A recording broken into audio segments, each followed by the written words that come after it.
Salut à tous, bienvenue sur la chaîne. Pour ceux qui ne me connaissent pas, je m'appelle Antonin, je donne des cours particuliers de maths et aujourd'hui je vais vous montrer quelque chose que j'ai déjà fait sur la chaîne et qui vous a beaucoup plu, comment trouver une démonstration d'un exercice vraiment pas simple et assez théorique de maths sup. Donc là on a un exercice de type MPSI, donc là clairement c'est de la prépa première année. On peut faire ça en PCSI, on a le programme pour, mais c'est typiquement un exercice de MP je pense, dans la manière dont il est formulé. Comment est-ce qu'on a les intuitions? Comment, quand on voit le corrigé écrit dans le bouquin, il est parfait, il est clean, tout roule, tout va bien, mais pourquoi moi j'y arrive pas? Comment est-ce qu'on s'en sort? Voilà, je vais essayer de vous montrer ça en vous montrant qu'est-ce que j'ai testé, quelles ont été mes propres pistes. Moi cet exo je connaissais pas, hein, donc je l'ai testé, j'ai galéré un petit peu, et j'ai trouvé des manières de le faire.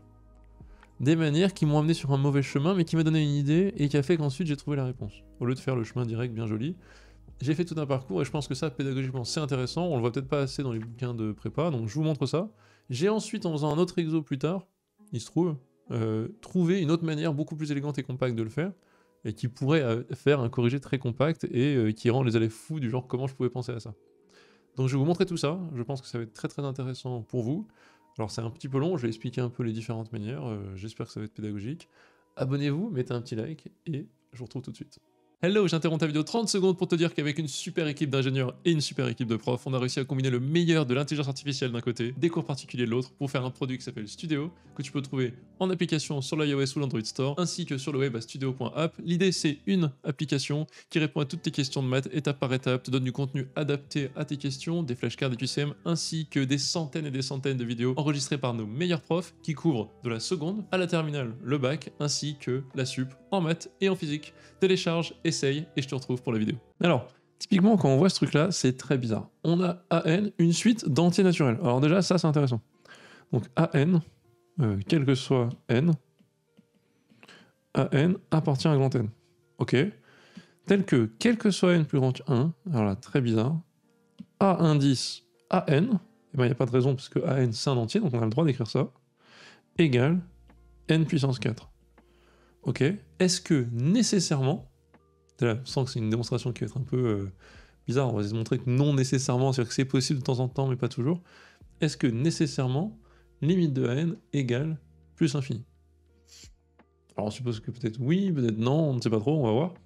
C'est intéressant de voir parce que on pourrait se dire mais qu'est-ce que c'est que ce machin? Donc en fait on a an qui, quand on met l'espèce de... on a une espèce de fonction an qui part de grand N et qui va dans grand N, et quand on l'utilise pour ranger les indices, ça nous donne n4. Très particulier. On va essayer plusieurs choses. Je vais vous montrer un peu des démonstrations plus ou moins évidentes. Je vais vous montrer les premières pistes que moi j'ai suivies. Et on va voir ce que ça donne. Ensuite, je vous montrerai une... il se trouve que j'ai fait un autre exercice qui viendra peut-être sur la chaîne un moment, qui était un peu plus difficile et dans lequel j'ai utilisé une certaine méthode qui peut s'appliquer ici. Et donc je vais vous faire les deux.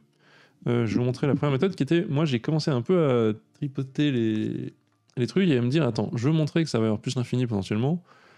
Je vais essayer de montrer que c'est croissant. Et j'ai un peu galéré à essayer de trouver que c'était croissant, donc j'ai essayé de voir déjà, est-ce que ça peut être décroissant? J'ai voulu faire un peu déjà par l'absurde, alors sachant que être décroissant n'est pas, comment dire, n'est pas le contraire de ne pas être croissant. Enfin, c'est pas, n'est pas le contraire d'être croissant, c'est bien sûr être croissant, ça peut être soit on n'est pas croissant en étant décroissant, soit on n'est pas croissant en étant comme ça. Mais j'ai voulu commencer pour une première intuition, qui n'a pas du tout démontré le résultat final, mais qui va nous aider. Première intuition, est-ce que AN peut être décroissante? Donc moi j'ai voulu écrire ça, si AN décroît. Si elle décroît et qu'elle est une suite dans grand N, ce qui est le cas, eh ben, on a un résultat. Si AN décroît, vu qu'elle est décroissante et minorée par 0, vu que ça appartient à l'ensemble des grands N, enfin, des entiers naturels qui admet une borne inférieure 0, si elle décroît, elle est convergente. Mais comme, vu qu'elle est minorée, comme AN, en gros, quel que soit n, bon, comme AN appartient à grand N, elle est convergente, ça va donner en fait qu'elle ne peut pas venir s'approcher infiniment d'un réel, du genre racine de 2, elle peut pas faire ça. Donc, si elle converge, elle va devenir, il existe un grand N, elle va devenir stagnante, ce qu'on appelle correctement en maths, stationnaire. Tel que quel que soit n plus grand ou égal à grand N, AN égale P. Voilà. Elle va devenir stationnaire, elle va aller vers une limite, qui sera une limite entière. En fait, elle va devenir stationnaire et se coller à ce P entier. Ok. Bah, donc là, on va essayer de regarder. Ça veut dire que, par exemple, j'ai pour n, si je prends un n plus grand que grand n, j'ai donc A indice n égale P. J'ai aussi A indice n plus 1 égale P. Parce que elle est stationnaire, elle est tout le temps égale à ça. Donc, qu'est-ce que je fais? A indice n égale, par la définition, n puissance 4. A indice n plus 1 égale n plus 1 puissance 4. Oui, mais A indice n, c'est égal à quoi? Je remplace an par p, c'est aussi égal à A indice p. Et là, c'est aussi égal à A indice p. Oui, bah, ces deux-là sont pas égaux, contradiction. C'est impossible d'avoir ça. Donc, AN n'est pas décroissante. Ça sert pas à grand-chose, mais écoutez, j'avais envie de faire ça au début, AN pas décroissante. Je vous montre la démarche, pourquoi, comment est-ce que je suis arrivé à une démonstration. J'ai exploré des pistes et je voulais vous montrer, plutôt que vous sortir une démonstration très belle qui marche d'un coup, j'en ai une, je vous la montre à la toute fin, j'ai voulu vous montrer la démonstration sincère que j'ai faite en cherchant étape par étape. AN n'est pas décroissante. Ok, donc je me suis dit ensuite, c'est cool qu'elle soit pas décroissante, donc elle est pas comme ça, mais ne serait-elle pas comme ça? Ah oui, moi je vais montrer qu'elle est croissante. J'avais envie de montrer qu'elle était croissante, pour peut-être montrer qu'elle était égale à plus infini. En fait, si vous voulez, j'ai pris une piste et j'ai été dedans, quoi. Ça veut pas dire que c'est juste. Mais je me suis dit ensuite, est-ce que c'est possible qu'elle fasse ça? C'est bizarre, parce qu'en gros, c'est pas ça, avec c'est une suite, mais ça serait un truc comme ça, et puis il faudrait qu'elle revienne sur des valeurs entières tout le temps. Est-ce que c'est possible? Soit un indice n0 tel que a n0 égale un certain k, appartient à grand N. Ok. Et n1 différent de n0 tel que a de n1 égale ce même k. Vous voyez où je veux en venir? Je vais trouver exactement le même raisonnement, je vais utiliser exactement la même propriété qu'au-dessus. Je vais dire, bah donc dans ce cas, hop, j'ai donc a indice a n0 égale n0 puissance 4 égale ak, et a indice n1 égale n1 puissance 4 égale ak.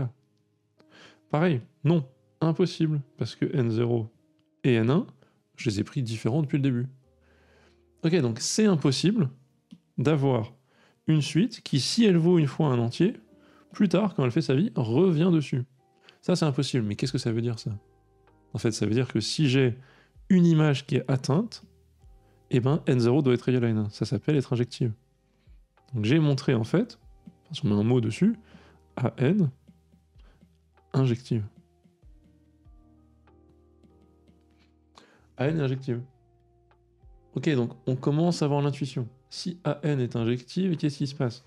En fait, vu qu'elle est injective, on commence à comprendre l'idée. C'est que je peux pas revenir sur certaines valeurs. Donc, vais-je monter vers plus l'infini à un certain moment? L'idée, ça va être que oui, parce que, en fait, on peut ne pas monter vers l'infini. On peut avoir des valeurs qui deviennent de plus en plus grosses sans converger vers l'infini. Pourquoi? Vous avez qu'à imaginer une suite comme ça, qui monte vers l'infini. Dites-vous que là, en fait, j'ai juste mis un terme sur deux et qu'après, un terme sur deux, je vais exprès de le mettre ici. Donc, celui-là, je mets les A2n dans la suite extraite. A2n égale 1, toujours fixé, et A2n plus 1 égale n.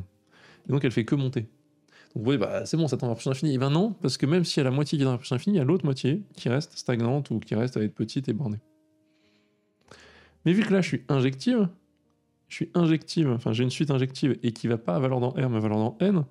Imaginons que j'ai une sous-suite qui part bien vers plus infini, et je peux pas trop avoir une sous-suite qui stagne. En fait, elle est obligée de prendre des valeurs différentes. Parce qu'elle est injective, ma suite. Donc elle est obligée de prendre des valeurs différentes. Et donc à un moment, même si elle redescend, des fois, si elle saute, elle redescend, elle va finir quand même par monter. Elle aura un nombre de valeurs finies qu'elle peut atteindre. Ça, on sent que ça va marcher. Voilà. Je donne l'intuition générale, mais vu que c'est injectif, elle va pas pouvoir stagner en bas à moitié. Il n'y a pas les termes pairs qui vont stagner en bas pendant que les impairs s'en vont. Pas possible. Donc on va essayer de penser, comme ça. Moi, je suis content d'avoir ce résultat. Je sais qu'elle est injective, ok. Je sais qu'elle n'est pas décroissante, ok. Je vais essayer de conclure avec un peu les intuitions que je viens de vous donner, qui sont peut-être un peu floues, mais on va regarder. Donc, déjà, montrons que, donc elle est injective, est-ce qu'elle peut ne pas être bornée? Je pense pas. Je pense qu'on va pouvoir montrer que normalement, elle va en partie partir en sucette. Regardons un peu ça.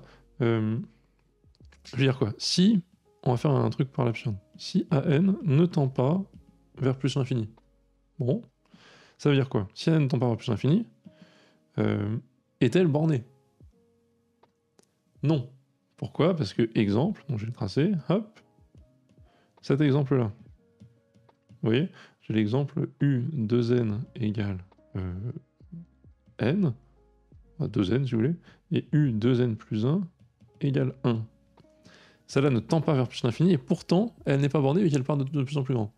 Donc si AN ne tend pas vers plus l'infini, je vais pas pouvoir dire elle est bornée, mais je vais pouvoir dire, je vais écrire la définition de ne pas tendre vers plus l'infini, qui est, il existe, au lieu de faire quel que soit m, quel que soit un nombre m, il va exister toujours un entier à partir duquel je suis au-dessus, je vais dire le contraire, il existe m, appartient à R, plus en l'occurrence, tel que, quel que soit un grand n appartient à un grand n, il existe un petit n, plus grand ou égal à ce grand n, tel que A indice n est plus petit que m.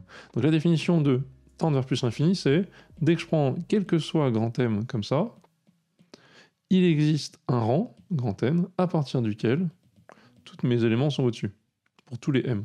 Donc là, j'ai juste pris la définition contraire en faisant les quantificateurs un par un. Ça veut dire le contraire. Ça veut dire il existe un grand M comme ça. Ok, mais donc qu'est-ce que je peux faire avec ça? Je peux dire, ok, pour grand N égale à 0, voilà ce grand M, il existe. Pour un grand N égale à 0, je prends petit n0 tel que A0 plus petit que grand M. Ok, fair enough. Ensuite, je prends grand N égale, je fais exprès de prendre N0 plus 1, donc je peux prendre ce que je veux, et je prends N1 plus grand que ce grand N, donc plus grand que N0, plus grand strict, donc N1 est donc plus grand strict que N0, tel que, ça c'était AN0, AN1 plus petit que M. Et si je fais ça beaucoup de fois, je me retrouve avec une suite extraite AN indice K sur K, bornée. J'ai trouvé une sous-suite bornée. Voilà, ne pas tendre vers plus l'infini, ça veut dire je suis capable de trouver une sous-suite bornée. Donc c'est juste vraiment en écrivant l'inverse de la définition, la définition de ne pas tendre vers plus l'infini, je me rends compte que en prenant les n que je veux, les grands n que je veux, et je fais exprès de les construire de manière croissante, je construis une sous-suite qui va être bornée. Ok, donc c'est possible de trouver une sous-suite bornée, et c'est un peu l'idée de ne pas tendre vers plus l'infini, même si soit ça fait un truc comme ça et c'est borné, soit ça ne l'est peut-être pas, mais au moins je suis toujours sûr d'avoir une sous-suite bornée. Ça c'est top. Je mets beaucoup de raisonnement dans le même exo, mais ça c'est top. Parce que si j'ai une sous-suite bornée, qu'est-ce que ça veut dire? Elle est bornée par M. Or, les valeurs entières jusqu'à M il est quelconque. M potentiellement c'est un réel. Donc je prends la partie, comment on appelle ça? La partie entière de grand M. Ça est un ensemble fini. Ça c'est l'ensemble des valeurs. Hop, c'est un ensemble fini, donc inclus dans grand N. C'est un ensemble fini de grand N, donc de cardinal fini. J'ai un ensemble fini d'entiers. A, n indice K appartient à grand N. Donc, si vous voulez, j'ai une infinité, j'ai une sous-suite avec une infinité d'indices qui doit se balader sur un nombre fini de valeurs. C'est impossible, car elle est injective. Elle appartient à grand N, elle est injective. Elle appartient même pas que à grand N, elle appartient à... Enfin, c'est des entiers qui doivent prendre les valeurs plus petites que M, alors qu'elle est injective. Ça veut dire que après que j'ai dépassé le cardinal, je prends les premiers termes, peut-être que je me répète, que c'est évident, mais je répète au cas où pour être bien clair. Donc j'ai un ensemble fini de valeurs. Ma suite, ma sous-suite, qui a une infinité de valeurs à prendre, voilà, qui a une infinité d'antécédents, donc, va devoir se balader dans cette finitude d'images. Or, elle est injective. Injective, c'est-à-dire que je peux prendre qu'une seule fois, je peux arriver d'une seule manière à chaque image. Dans tout ça, ça me donne une contradiction. Ce n'est pas possible d'avoir une suite à valeur dans grand N qui est injective, qui a des valeurs images limitées de cardinal fini. C'est pas possible. Contradiction parce que, non, elle est injective. Contradiction égale à n tend vers plus infini. Donc, AN tend vers plus l'infini. Voilà comment j'ai fait de la démonstration spontanément la première fois. J'ai été chercher... Enfin, je suis parti par... Bon, j'ai montré déjà... J'ai compris qu'elle pouvait pas être décroissante. C'était mon premier truc. Je suis parti sur la croissance au début. Je voulais montrer que, ouais, bah tiens, j'ai montré qu'elle est croissante. Et donc elle part vers plus l'infini. J'ai dit, déjà, elle est pas décroissante. Ok. Semi-utile. Je me suis dit, deuxième cas, est-ce que je peux montrer qu'elle est pas comme ça et qu'elle fait que faire ça? Et donc je me suis rendu compte de l'injectivité. C'était pas possible qu'elle prenne 2 fois la même valeur. Et en fait, en réutilisant le petit mécanisme que j'avais vu dans la décroissance. Donc ça a eu du sens en brouillon, j'étais content, je me suis dit, oh, bah, c'est parfait, ça remarche. Donc elle est injective. Et injective, j'ai compris l'intuition que je vous expliquais tout à l'heure, en mode, attends, mais si elle est injective, en fait, il y a un nombre fini de valeurs qu'elle va pouvoir prendre en décodant pendant qu'elle monte, mais elle va finir par monter. Et là, j'ai été le chercher en disant, bon, ok, elle est injective, supposons qu'elle ne tend pas vers plus l'infini, on peut trouver une suite bornée. Donc ça, en fait, c'est un peu un théorème en soi, honnêtement. Hein. Si une suite ne tend pas vers plus l'infini, on peut lui trouver une sous-suite bornée. Ça, c'est quand même stylé. Ça pourrait être un théorème de cours. Potentiellement, c'est un théorème de cours, d'ailleurs, je sais pas, j'ai pas vu les programmes dans le détail depuis quelques temps. Mais voilà, ça se démontre en 2 secondes. Or, on a un ensemble fini. Combiner le fait qu'on ait une suite bornée ici avec l'injectivité nous donne la réponse, par contradiction. On pouvait faire autrement. On pouvait aussi, et ça j'ai pensé après en ayant fait un autre exo en l'occurrence, méthode 2, ignorer toute la démarche. Là je vous ai montré vraiment la démarche pédagogique, enfin de ce que, honnêtement, de comment j'ai fait sur mon brouillon pour trouver cet exo. Hein. Il n'y avait pas de... Voilà, moi aussi je galère, hein. Je suis pas toujours en train de trouver les résultats dès le début, donc je galère, je fais des choses et ça finit par aboutir. Je voulais vous montrer comment on construit une preuve de manière spontanée. Méthode 2, en fait on dit direct, il n'y a pas de chemin comme ça, qui était un peu inutile en soi si on veut. C'est utile dans la construction, mais voilà, on peut être plus efficace et dire méthode 2, je pars direct de ça. Vu que je veux montrer qu'elle tend vers plus infini, bah je fais direct, hop, le contraire. Je montre qu'il existe une suite bornée. Ok. J'ai pas montré l'injectivité. J'ai pas fait toute cette démarche. Donc imaginons qu'on ait commencé juste ici. J'ai pas l'injectivité, mais tout ce que je peux faire, c'est tout de suite me dire, là, maintenant que j'ai écrit ANK borné, peut-être que vous y avez pensé, il existe phi de n dans n, bijective, tel que, enfin, il existe avec Bolzano-Weierstrass, vu que ça c'est borné, une sous-suite de a n indice k qui va être convergente. Tel que a phi de n indice k, k, converge. Il va exister donc une sous-suite, donc en fait on fait des sous-sous-suites, je prends des tiroirs, là je prends une sous-suite de la sous-suite, mais bon, pourquoi pas, hein, vu que là c'est borné, avec Bolzano-Weierstrass, donc j'ai pas cité le théorème, hein, mais BW, Bolzano-Weierstrass me dit il va exister une bijection de n dans n, telle que cette sous-suite, il existe une sous-suite de ça et qui converge. Bah ça c'est top. Si elle converge, qu'est-ce qui va se passer? J'ai cette sous-suite qui va converger, donc à un moment, enfin, il va exister, elle va, vu qu'elle est dans le grand N, en gros, c'est le même argument tout à l'heure en fait que ce qu'on a fait au début. À un moment, elle va finir, il va exister un grand N, tel que quel que soit n plus grand ou égal à ce grand N. Hop, il va exister, c'est pas un grand N, oui, tel que soit k supérieur ou égal à ce grand N. A indice phi de nk est stationnaire. Ça c'est parfait. Et donc il suffit que je prenne k plus 1, et j'obtiens phi de n indice k plus 1 égale p aussi. Contradiction, parce que ça voudrait dire que a indice a phi nk, c'est très laid, hein, égale phi nk puissance 4. Enfin, c'est exactement la même contradiction de tout à l'heure, mais fait avec des entiers très laids. Et a indice a... Ah la vache. Indice phi de n k plus 1 égale phi de n indice k plus 1 puissance 4. Il y a une bijection nk et n indice k plus 1 sont différents, parce que c'est des n, enfin c'est ceux-là hein, qui sont successifs. Donc ça c'est différent, mais en même temps, on me dit que ça vaut p puissance 4. Et donc, ben, ça peut pas être égal, on dit que c'est égal, contradiction. Donc méthode 2, c'est partir directement de la contradiction, de on tend par plus infini, en extraire une suite bornée, faisons comme si c'était un théorème, maintenant j'ai démontré, on peut extraire une suite bornée d'une suite qui tend par plus infini.